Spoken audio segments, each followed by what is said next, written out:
Hello दोस्तों, welcome to another video. So finally India ने वो कारनामा करके दिखाया जो 130 साल में नहीं हुआ। और वो फाइनली फाइनली वो रिकॉर्ड आप बोल सकते हो रोहित शर्मा के नाम पे दर्ज होगा, या तो आप बोलो कि गौतम गंभीर के कोचिंग के अंदर ऐसा एक रिकॉर्ड दर्ज हुआ जो नहीं बनना चाहिए था। मतलब ये अच्छा रिकॉर्ड नहीं है, गंदा रिकॉर्ड है। जो मतलब 130 साल क्रिकेट हिस्ट्री में ऐसा कभी नहीं हुआ कोई टीम आई हो और इंडिया के ग्राउंड में मतलब सारी कंडीशंस जो थी इंडिया के फेवर में थी, कोई ऐसी कंडीशंस नहीं थी जो इंडिया के फेवर में ना रही हो। पिच इंडिया ने बनाया अपने अकॉर्डिंग, प्लेयर उन्होंने ऐसा चूज किया पिच के अकॉर्डिंग, और जहां जहां मैच उनको सूटेबल था वहां वहां मैच हुए। तो सारा कुछ इंडिया के अकॉर्डिंग था। और इस सारा चीजों को वही बोलते हैं ना कि मतलब जिसके लिए हम गड्ढा खोदे थे उसी गड्ढा में हम खुद जाके गिरे। तो ये सारी चीजें जो हो रही है ना, मतलब इतनी गंदी हार होने के बावजूद 130 साल में हमने 3-0 से, मतलब कभी कोई कोई टीम आके इंडिया में क्लीन स्वीप करके नहीं है, मतलब हारे हैं ऐसी बात नहीं कि हम सीरीज नहीं हारे, बट इतनी बुरी तरह से हम कोई सीरीज नहीं हारे। तो अब देखो कि बहुत सारे क्वेश्चन उठ के आ रहे हैं। पहला क्वेश्चन तो यही हो रहा है कि हम 130 साल में मतलब ऐसा कभी कोई क्लीन स्वीप नहीं हुआ। पहला क्वेश्चन तो ये है कि कैसे हम हार गए। एंड दूसरा क्वेश्चन ये है कि हमारी जो बैटिंग है वो मतलब इतनी बैटिंग में इतनी जल्दीबाजी क्यों दिखा रहे हैं। कोई भी प्लेयर है जो भी आप सोच रहा है कि मैं बस जाऊं और चौके छक्के मारूं और वहां से रिटर्न होकर चला जाऊं। पहले दूसरा क्वेश्चन तो ये है। और तीसरा क्वेश्चन ये है कि अभी भी हम स्पिन नहीं खेल पा रहे हैं। मतलब पहले एक समय था कि हम स्पिन को डोमिनेट करते थे, और आज की टीम देख के ऐसा लग रहा है हम स्पिन खेल ही नहीं पा रहे हैं। तो और जो तीसरा क्वेश्चन है कि जो मतलब तीसरा क्वेश्चन ये है कि हमारे जो सीनियर प्लेयर है वो रणजी तो खेलते नहीं है, तो कैसे हम इम्प्रूवमेंट करेंगे, मतलब कब इम्प्रूवमेंट करेंगे, या इंटरनेशनल क्रिकेट खेल के इम्प्रूवमेंट करेंगे या नेट प्रैक्टिस में इम्प्रूवमेंट करेंगे। क्योंकि आप तो रणजी प्लेयर, आप रणजी टीम तो कोई खेल नहीं रहे, डोमेस्टिक सीरीज तो कोई खेलो। एंड देन उसके बाद एक क्वेश्चन है जो ऋषभ पंत को आउट को लेके लोग बोले ऋषभ पंत आउट नहीं थे, कुछ लोग बोले आउट थे। तो उसको लेके है क्वेश्चन। और एक क्वेश्चन बैंगलोर को ले लो, चाहे पुणे को ले लो, चाहे मुंबई को ले लो, तीनों मैचों में हमारा मतलब तीनों जो तीनों है स्टेट डिफरेंट डिफरेंट ग्राउंड पे, डिफरेंट डिफरेंट सिटीज पे, तो क्या कहीं की भी पिच हमारे सुटेबल की नहीं थी क्या? ऐसा था एक क्वेश्चन तो ये है। और चौथा क्वेश्चन ये है कि क्या हम WTC के फाइनल में पहुंच सकते हैं? बाहर ही हो गया ऑलमोस्ट। तो भाई अगर आप होम सीरीज में आप जीरो स्कोर बनाओगे, मतलब आपके पास 0 पॉइंट है होम सीरीज में, तो आप कैसे उम्मीद कर सकते हो कि हम अभी जाके और ऑस्ट्रेलिया को हरा पाए? पॉसिबल ही नहीं है, क्योंकि आपके पास आप ना तो बैटिंग दिख रहा है ना तो बॉलिंग दिख रहा है। अभी नहीं समझ में आ रहा कि वीकनेस कहाँ पे है। मुझे तो पूरा पूरा ऐसा लग रहा है जो सीनियर प्लेयर हैं वो अपनी रिस्पॉन्सिबिलिटी ले नहीं रहे हैं, और आने के बाद स्टेटमेंट दे रहे हैं ये हमारा वे है, on the way, high the way. ये क्या होता है भाई? अब मैच हार रहे हो, पहले ये तो देखो। वो बैट बॉल कॉपी करके जो आप सिनेरियो चला रहे हो ना, बैट बॉल कॉपी करके उनकी क्या कंडीशन है, आप उसी कंडीशन में जाना चाह रहे हो क्या? ये तो, या तो फिर अब IPL में देख रहे हो कि आपको 21 करोड़, 22 करोड़, 18 करोड़, 16 करोड़ मिल ही रहे हैं, तो आपको क्या जरूरत है इंडिया टीम में परफॉर्म करने की? तो भाई आप सन्यासी ले लो अगर ऐसा कुछ है तो। फिर हुआ 3-0 से। तो एक सबसे गंदी हिस्ट्री है। इंडिया में अभी तक कोई भी टीम नहीं है जो इंडिया को क्लीन स्वीप करके गई हो 130 सालों में, या वो भी इंडिया की जमीन पे। जब क्लीन स्वीप में ऐसा नहीं है, पर वो भी इंडिया के ग्राउंड पे नहीं हुए, इंडिया में नहीं हुए, इंडिया के बाहर ही हुए, क्योंकि यहाँ पे सारी पिचेस थे, ग्राउंड ग्राउंड थे, मतलब सब कुछ हमारे फेवर में था। पता नहीं कहाँ से न्यूजीलैंड हमारे फेवर का फायदा उठाते हुए उन्होंने अच्छे खासे, मतलब आप देखोगे कि उन्होंने अच्छा खासा हमको टारगेट दिया, और हमको हर जगह टारगेट किया, चाहे बॉलिंग में हो, चाहे बैटिंग में हो, चाहे फील्डिंग में हो। वो मुझे हम लोगों को हर जगह पकड़ रहे थे, और जब उनकी बारी आती थी तो उनकी तरफ उनके जो बैटर्स हैं, रविंद्र चिंद्रा को ले लो, उन्होंने 256 रन बनाए। मतलब उनके भी जो बैटर थे, चाहे रविंद्र चिंद्रा, चाहे विलियम, चाहे डेविल कानवे, चाहे डरेन में, चाहे टॉम लाथम, मतलब केन विलियमसन तो खेले भी नहीं एक भी मैच। विदाउट केन विलियमसन के हम पूरी सीरीज हार गए। सबसे सिंपल बात तो यही है। तो अब देखो कि रवि टेंचिंदा भी कोई अच्छी इनिंग नहीं खेली। उन्होंने हर मैच में 20, 30, 25 रन बनाए थे। उन्होंने 6 इनिंग 256 रन बनाए। विलियन भी ऐसे ही कर रहे थे, हर इनिंग में दो, ज्यादा स्कोर के लिए नहीं, बड़े टारगेट स्कोर के लिए नहीं गए, मतलब जो भी था एवरेज स्कोर कर रहे थे। और ऐसे ही डेविड कानवे, डैरी मिचेल और टॉम लॉथन, इन सबका ही मतलब कोई इन्होंने कोई खास एक्स्ट्रा ऑर्डिनरी बैटिंग नहीं की। ये है कि हाँ, ये पिच में गए थोड़ा टाइम। तो इंडिया के बैट्समैन ऐसा लग रहा है कि वो बैट बॉल को कॉपी कर रहे हैं कि आओ जाओ, और मतलब आपसे 10 रन में भी अन्य तो 4 बॉल में बनाओ। भाई ये टेस्ट मैच है, ये वनडे मैच नहीं, T20 मैच नहीं। अगर बैट बॉल खेलना है तो आप टीम छोड़ दो, टीम छोड़ के आप गली मोहल्ले में जाके बैट बॉल खेलो। ठीक है, ये मत बोलो कि हमारा वे है, हम ऐसे ही खेलेंगे। भाई ऐसे ही खेलना है, अगर ऐसे ही खेलने से रिजल्ट नहीं निकल रहा तो आप टीम में रहना डिजर्व नहीं करते। वो चाहे रोहित शर्मा हो, चाहे विराट कोहली हो, चाहे ऋषभ पंत हो, चाहे जो भी प्लेयर हो।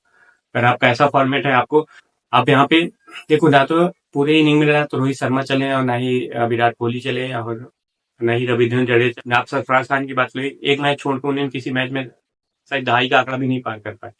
तो ये फिर हारने के बाद आप ऐसा स्टेटमेंट दे रहे हो कि बिल्कुल सर मारे डूब मरने वाली बात है।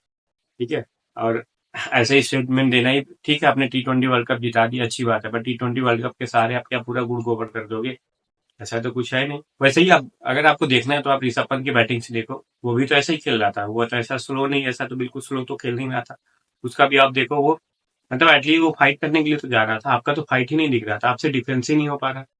ठीक है, सबसे बड़ी बात तो ये है कि आप बेसिक ही भूल गए क्रिकेट की, कि बेसिक क्या होती है। आपका बेसिक ही नहीं स्ट्रांग है। फिर क्वेश्चन इधर, तो तीसरे क्वेश्चन ये था कि क्या हम स्पिन नहीं खेल पा रहे हैं? तो भाई आपका जो देख के सिनेरियो अभी आपने ये यहाँ पे देखा, एंड देन इसके बाद आपने जब भाई बांग्लादेश से भी मैच था, तो आप उसमें भी स्पिन नहीं खेल पा रहे थे। ठीक है, उनके पास कोई क्वालिटी स्पिनर नहीं थे, इसलिए आप नहीं फंस रहे थे। ठीक है, और वो एक छोटी टीम है, तो आप वही बेस बॉल वाला टेक्निक उनको इम्प्रूव करके दिखा दे। जब एक अच्छी टीम आई तो आपकी औकात सबके सामने आ गई कि आप कितना अच्छा स्पिन खेल पा रहे हो। तो सच है कि आप स्पिन नहीं खेल पा रहे, आपसे डिफेंस हो ही नहीं रहा। भाई आपको पता ही नहीं है कि स्पिन में कैसे डिफेंस करना है। आपका बैट कहीं जा रहा है, आपकी आंखें कहीं जा रही है, आपकी हेलमेट कहीं जा रहा है। ठीक है, आपका बॉल कहीं और से जाके विकेट में लग जा रहा है। तो भाई अगर आपको स्पिन नहीं खेलना आ रहा तो फिर आप उनको प्लेयरों को चांस दो जो डोमेस्टिक में अपना माथा फोड़ रहे हैं, इतना सारे रन बना रहे हैं। चलो ठीक है, वो भी आके फेल होंगे तो कम से कम इतना तो पता चलेगा कि वो भी, उनका औकात तो पता चलेगी। भाई तुम्हारा तो देख ही लिए, तुमसे तो कुछ नहीं हो पा रहा, सच बात तो ये है। ठीक है, अब अब बात करते हैं कि कैसे इंप्रूवमेंट होगा जो स्पिन खेलने का तरीका है। तो भाई सबसे बड़ा क्वेश्चन ही कि कैसे इंप्रूवमेंट होगा, और ये स्पेसिफिक क्वेश्चन है कि विराट कोहली के लिए और रोहित शर्मा के लिए, क्योंकि ये दोनों ऐसे प्लेयर हैं जो कि, और आप रविंद्र जडेजा को भी ले सकते हो। आर अश्विन तो खेलते हैं, उनका तो समझ में आता है कि वो डोमेस्टिक खेलते हैं। ये जो तीन प्लेयर हैं ये डोमेस्टिक खेलते ही नहीं है। तो भाई अगर आप डोमेस्टिक नहीं खेलोगे, अगर आपके अंदर कुछ स्किल है जो आप भूल चुके हो, ठीक है, या तो नहीं है, तो वो स्किल कैसे आएगी? इंटरनेशनल क्रिकेट से आप स्किल सीखोगे। नेशनल क्रिकेट स्किल सीखने की नहीं, इंटरनेशनल क्रिकेट है डिलीवर करने की। ठीक है, कि जो आपने सीखा है वो डिलीवर करो। यहाँ पे अगर आप प्रैक्टिस करोगे, चीजें सीखोगे, तो भाई हम ऐसे में बहुत सारे मैच आ जाएंगे। तो sorry for the cricket lover, but ये अगर आप यहाँ सीखोगे तो भाई यहाँ ये सीखने की फील्ड नहीं है, ये सीखने का बोल सकते हो प्लेटफॉर्म नहीं है। अगर आपको सीखने का प्लेटफॉर्म है तो आप डोमेस्टिक में जाके सीख के आओ, फिर आप यहाँ पे इम्प्रूवमेंट करो यहाँ पे। और ये बिल्कुल सामने दिख रहा है कि अगर आप डोमेस्टिक नहीं खेलोगे तो आपका इतना ही गंदा हाल होगा, चाहे आप इंडिया में खेलो चाहे इंडिया के बाहर खेलो, क्योंकि आपका डिफेंस बिल्कुल ही वीक हो चुका है। या तो आप खेलना ही नहीं चाह रहे आप, ठीक है, कुछ कंट्रोवर्सी क्रिएट नहीं करना चाह रहे यहाँ पे, तो ऐसा ही है कि आपसे नहीं हो पा रहा। अब अगर आप, भाई अगर अगर आपको देखना है तो आप ये आप देख सकते हो कि अगर बात करते हैं रोहित शर्मा को लेके, और तो रोहित शर्मा ने अभी तक 5 इनिंग में अगर देखो तो सिर्फ 132 रन बने हैं, और एवरेज जो भी है 13 का एवरेज है। एंड सिर्फ एक 50 लगा है भाई। 5 इनिंग में आपने 10 इनिंग खेली, और 10 इनिंग में ही आपकी सिचुएशन इतनी कर दी। एंड देन आप ओपनर हो, सबसे बड़ी बात तो ये कि आप एज ओपनर आते हो। एंड देन उसके बाद है विराट कोहली 192 रन बनाए, सॉरी, विराट कोहली 192 रन बनाए और 21 का एवरेज है, और सिर्फ एक 50 लगाया हुआ है। तो अब आप सोच सकते हो कि इन्होंने भी 10 इनिंग खेली और ये सेकंड डाउन में बैटिंग करने आया। मतलब जो फर्स्ट और सेकंड राउंड जो ओपनिंग कर रहा हो, जो सेकंड राउंड में बैटिंग करने आता है, उसका इतना गंदा हाल है। पूरी टीम का क्या हाल होगा भाई? ये पहले से ही आप इतना ज्यादा प्रेशर लाद देते हो जो नए प्लेयर है उनके ऊपर, कि वो कुछ कर ही नहीं पा रहे, बेचारे हिल ही डुल नहीं पा रहे कि ऐसा कुछ हो। ठीक है, अगर आप उन्हें परफॉर्म करके दोगे तो वो भी अपना देखेंगे कि चलो ठीक है, बोर्ड में कुछ तो रन लगे हैं, और देन उसके बाद वो कुछ अच्छा करने की कोशिश करेंगे।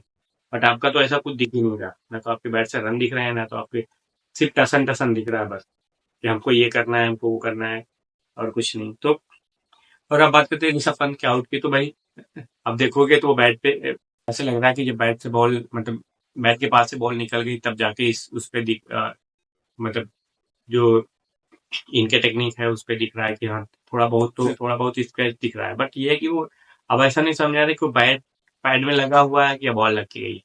तो जो डिसीजन था वो 50-50 डिसीजन लग रहा है कि वो 50-50 होना चाहिए था, और वो फाइनली न्यूजीलैंड के फेवर में गया। और न्यूजीलैंड के देखोगे ना तो इस सीरीज में ना अंपायरिंग का जितना भी डिसीजन था, अंपायर कॉल्स वाले सारे कॉल्स न्यूजीलैंड के डिसीजन में गए।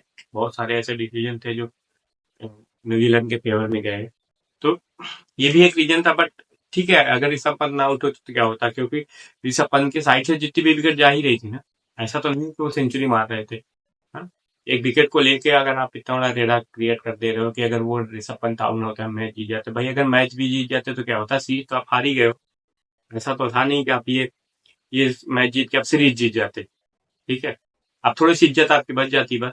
और ऋषभ पंत ने बहुत प्रयास किया। ऋषभ पंत आप पहले मैच में भी देखो उन्होंने रन बनाए, दूसरे मैच में भी देखो रन बनाए, तीसरे मैच में भी आपको रन बना के दे रहे हैं। एक वही तो है जो खेल रहा था, नहीं तो मुझे तो लग रहा था फिर से ऐसा लग रहा है छत्तीसगढ़ में पूरी टीम ऑल आउट हो जाएगी। अब बात करते हैं कि बैंगलोर का चाहे मैच ले लो, चाहे पुणे का ले लो, चाहे मुंबई का ले लो, भाई यहाँ पे तीनों में आप बोलोगे कि प्रदर्शन किसका खराब था, बैटिंग का खराब था या बॉलिंग का खराब था। तो आप पहले मैच में ले लो, पहले मैच में आप हम 36 रन पे ऑल आउट हो गए, 46 रन सॉरी ऑल आउट हो गए। फिर उसके बाद हमारे बैटर बॉलर्स आए तो हमारे बॉलर्स में वो धार दिखी नहीं, मतलब ऐसा नहीं लग रहा था कि हम, आप बोल सकते हो बैटिंग में भी गंदे थे और बॉलिंग में भी गंदे थे। बॉलिंग ने दूसरे तीसरे मैच में इंप्रूवमेंट किया, बैटिंग तो हमारी बिल्कुल ही गंदी थी, पहले मैच से भी ज्यादा गंदी है दूसरे मैच में, दूसरे मैच से भी ज्यादा गंदी तीसरे मैच में। हम कभी इंप्रूवमेंट करते हुए दिखे ही नहीं कि थोड़ा सा तो इंप्रूवमेंट, थोड़ा सा तो फाइट बैक कर रहे हैं। तो सारा यहाँ पे आप ब्लेम देना चाहोगे, सारा ब्लेम तो बैटिंग का ही आ रहा है। जो ये बैटर्स आए, ठीक है, ये सबसे ज्यादा ब्लेम तो इन्हीं पे जा रहा है। और जो चौथा मैच है क्या है, अब जो 7वां क्वेश्चन ये था कि क्या हम WTC का फाइनल खेल रहे हैं। तो भाई WTC का फाइनल आप खेलोगे भी किसी के रहमत से तो आप डिजर्व नहीं करते। पहली बात तो आप बाहर ही हो चुके हो, क्योंकि होम सीरीज में आप 3 मैच खेलो, तीनों मैच में आपको अंडा मिल रहा है, मतलब 0 पॉइंट आपके पास। ठीक है, सामने वाली टीम जो खेलने के उसमें है कि मतलब रेस में है, जो खेल सकती है, और वो उसको अपने सारे पॉइंट दे दिए इतना खराब परफॉर्मेंस करके। तो आप डिजर्व नहीं करते फाइनल खेलना, आप ना ही खेलो तो बेटर है, क्योंकि अभी आपकी औकात पता चलेगी जब आप अभी ऑस्ट्रेलिया से खेलोगे, तब से वहां पे और भी आप बुरी तरह से हारोगे, क्योंकि वो आपको बिल्कुल ही मौका नहीं देंगे। यहाँ तो चलो ठीक है, आप पिच तो अपने अकॉर्डिंग बना पा रहे थे, मतलब जो प्लेइंग 11 चूज कर रहे थे उस पे तो आपके पास था, क्योंकि आप हैंड, मतलब अपर हैंड थे कि आप पिच के अकॉर्डिंग अपना 11 प्ले मिलियन से वो करें, वहां तो आप ये भी नहीं कर पाओगे। ठीक है, तो अब ना तो आपको फास्टिंग, मतलब ऐसा आप बोले कि स्पिन ही नहीं खेलना, हमको फास्ट बॉलिंग भी नहीं खेल पा रहे। पहले मैच में क्या ही हुआ था, हम जब 46 पे ऑल आउट हुए थे, यही तो था, फास्टर ही तो थे वो जो सारी विकेट ले गए। वहां पे तो ऐसा कोई था नहीं कि स्पिनर थे। तो आप ना तो फास्ट बॉलिंग खेल पा रहे हो, ना तो आप स्पिन खेल पर। अब बस सपाट पिच में जाके आपको, बस सपाट पिच में अगर बैट में बॉल आई तो 6 रन चौके छक्के मारने पे, सपाट पिच में कोई नहीं खेल लेता भाई। सपाट पिच में आप नेपाल को भी ले आओ, जिम्बाब्वे को ले जाओ, जिम्बाब्वे ने 328 रन बना दिए थे, सबसे T20 के सबसे हाईएस्ट स्कोर बना दिए सपाट पिच में। तो अब क्या बोलोगे कि वो हमसे बेटर खेल रहे हैं। तो इम्प्रूवमेंट करने की जरूरत है, इम्प्रूवमेंट करो। ठीक है, अब जाके मीडिया के सामने लेक्चर देना कि ये हमारा वे हम ऐसा ही खेलेंगे, तो भाई अगर ऐसा ही खेलना है तो सॉरी आप टीम छोड़ दो। नहीं तो इंडिया टीम का फॉल डाउन तो स्टार्ट ही हुआ है, ऐसा लग रहा था कि अब हो गया, गौतम गंभीर का इधर खत्म ही। अगर ऐसा रहेगा तो गौतम गंभीर क्या ही करेगा, और गौतम गंभीर किसको भी सिखा सकता है भाई, गौतम गंभीर सिखा सकता है कि सरफराज खान को सिखा सकता है। और पहली बात है कि सीखने का प्लेटफॉर्म वही नहीं भाई, आप इंटरनेशनल में आए हो, इंटरनेशनल डिलीवर करने आए हो जो आपने सीखा है। ठीक है, अगर आपके अंदर थोड़ी सी भी कमी है तो आप इंटरनेशनल में खेलना डिजर्व नहीं करते, आप इंडिया टीम को रिप्रेजेंट नहीं कर सकते, तो फिर आप डोमेस्टिक ही खेलो। अगर आपके अंदर थोड़ा सा भी वीकनेस है, अब आप यहाँ से बोल रहे हो कि हम स्पिन नहीं खेल पा रहे हैं, तो ये शर्म करने वाली बात है ये। इसमें ईगो और टसन पे आके मीडिया के सामने आंसर देने, क्वेश्चन करने की जरूरत नहीं है। ये शर्म करने की बात है कि आप इंडिया टीम में आके आप बोलो हम स्पिन नहीं खेल पा रहे। ठीक है, हमसे डिफेंस नहीं हो पा रहा भाई, छोड़ो टीम को, किसी दूसरे को आने दो। क्यों टीम का पीछा बिल्कुल पीछे पड़े कि नहीं तुम ही खेलोगे, छोड़ो, जाके डोमेस्टिक में खेलो। अगर डोमेस्टिक भी नहीं खेलना तो भाई संन्यास तो बाहर जाओ। तो देखते हैं क्या होता है। उम्मीद बिल्कुल उम्मीद नहीं है, ऐसा लग रहा है कि ऑस्ट्रेलिया से भी बिल्कुल उम्मीद नहीं कर सकते हैं इंडिया जीतेगी। पहले से हम सोच रहे हैं कि इंडिया हारेगी वहां पे भी। WTC का फाइनल तो हाथ ही है, और आने वाली सीरीज में भी ऐसा ही होगा। अगर ऐसा ही परफॉर्मेंस रहा, ठीक है, ऐसे ही टेंशन रहा, और ऐसे ही जो एरोगेंट टाइप के क्वेश्चन आंसर होते हैं और उसके आंसर जो आते हैं, अगर ऐसा ही रहा तो फिर भाई हम हर हर सेशन में बाहर है, कोई एक सेशन नहीं है, मतलब बैटिंग बॉलिंग फील्डिंग सब चीज में। So thank you guys for watching my video, please like and